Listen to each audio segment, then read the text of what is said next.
other teachers from Thailand, from Singapore, and Korea.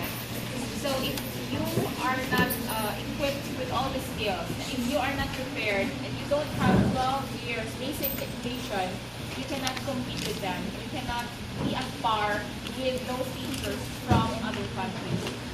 So in a way, it is also preparation for the ASEAN integration.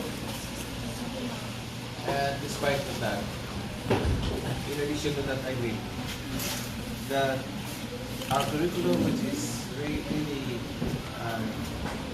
slated for 12 years, was congested in 10 years. Meaning that our curriculum is very, very congested, which means that parang pinag the curriculum, which is intended for 12 years, was congested into or compacted into 10 years. That is why our curriculum is very, sometimes it's heavy for the students, especially high school students. How will K-12 set affect the college curriculum?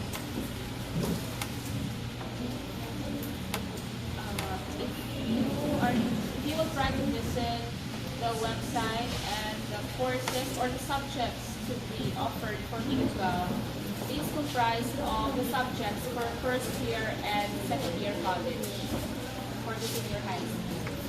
So eventually, the number of years for college will also decrease after the implementation of the K-12. In other words, some of the subjects in college, the basic subjects in college, we download them down to senior high school.